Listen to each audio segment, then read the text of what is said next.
शिवाजी महाराजांची कीर्ती बेफाम होती. महाराजांची कीर्ती बेफाम भल्या भल्यानं कुठला घाम याला कोण घाली ना दरबारी कुस्ती बेगम बडी बेगम म्हणजे आली आदिलशाची आई बरं का. नजर येते तिच्या अंगार दरबार झाला गपगार कुणी घेई ना पुढाकार साऱ्यांनीच मानली हार. इतक्यात अचानक एक सरदार उठला आणि बोलला हम लाएंगे शिवाजी को आणि त्याने विडा उचलला.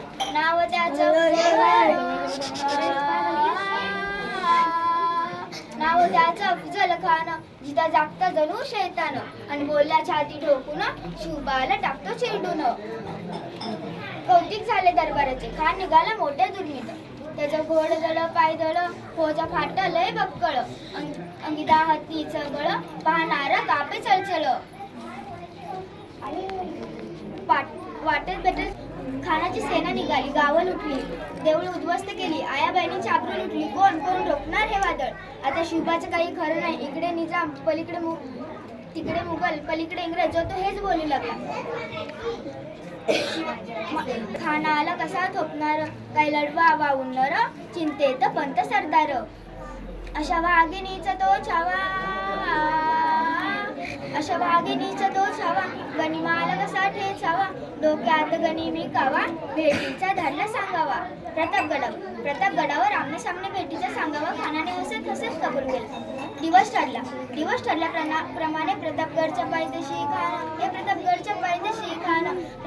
पायथ्याशी खान आला बेगुमान नाही तर जाय शिवाजी राजाच्या करामतीची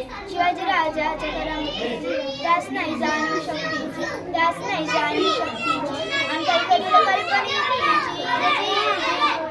करील कल्पना युक्तीची रजी. खानाच्या भेटीसाठी महाराजांनी नक्षीदार शामियान उभारला. नक्षीदार शामियानाला अशा शामियानात खान डौलट दुलत आला. सैदबंड त्याच्या संगतीला शिवबाची संगती माला.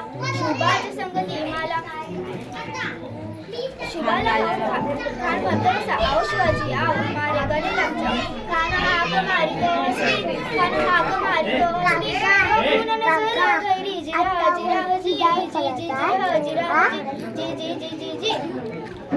खानाने महाराजांना अलिंग दिलं आणि दावा केला. खान दाभिमान मानाला कट्टरीचा वार त्यानं केला. खर खर आवाज झाला चिलखत वर अंगाला. खानाचा वार फुगा गेला आणि खान लढवला.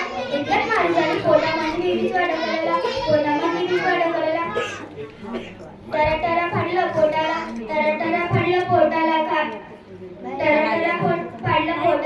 तडा गेला खानाचा कोटला बाहेर आला जी कोटला बाहेर आला जी. धन्यवाद.